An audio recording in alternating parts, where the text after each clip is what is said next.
Hi everyone, and welcome to today's video where I'm going to share with you my best tricks to help you be able to read food labels so that you can make sure that the food that you're actually buying is healthy.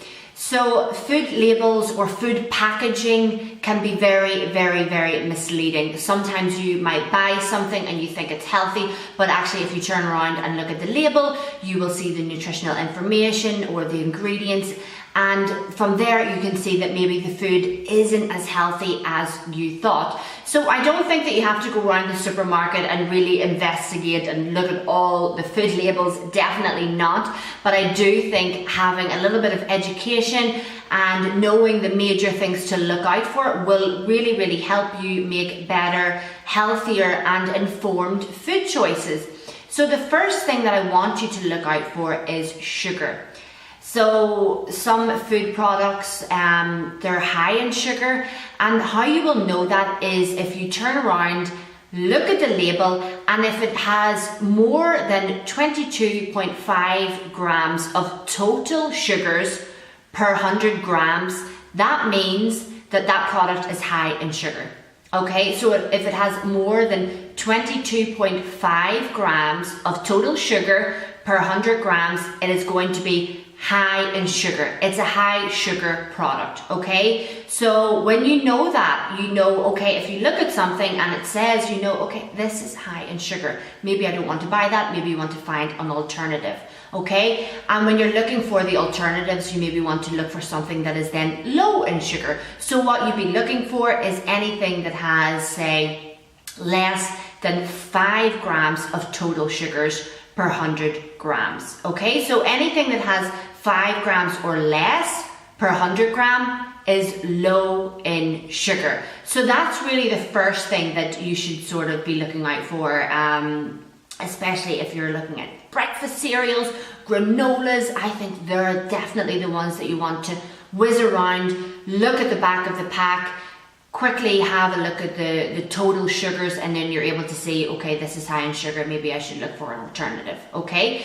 So that's the first tip. And my second tip is all about the different names for sugars. So there is so many names. I'm not going to name them all because I'll be here all day, but I want to just throw some of the most common ones out there. There's high fructose corn syrup, there's molasses, glucose, honey, maple syrup. These are all sugar. So the more you're aware of the various names for sugar, then you're able to, you know, turn the packet around and see, you're able to spot the various names of sugars, and then you know that's a sugar. And it's sometimes the manufacturers or the food companies, that's how they're sneaking more sugar into products, because they're sort of disguising them with different names. So pay attention to that. Okay, and my third tip is actually about the ingredient list. So what the food manufacturer does is they list the ingredients by quantity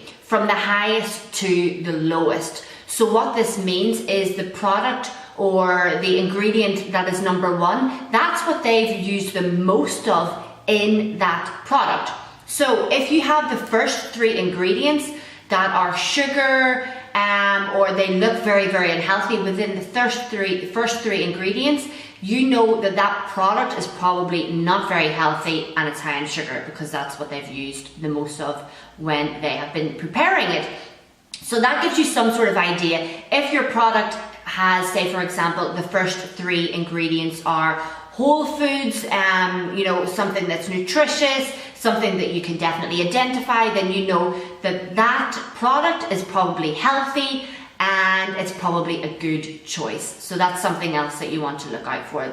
Always a good thing is to look at, say, the first 3 ingredients. That can give you a good sort of estimation on how healthy the product is. Okay, and my final tip today that I want to share with you is all about serving sizes. And I always say this to my clients because this is where people really get caught up, okay? So I have actually something here that I'm going to show you and to actually explain on this video what I mean by serving sizes and how you can get this wrong. So for example, this is a packet of walnut and cranberry mix, And normally what you'll see on a packet is down in the corner somewhere, sometimes it's on this side, sometimes here, you'll see in the Netherlands it says per portion, sometimes in the UK and Ireland at home it will say per serving.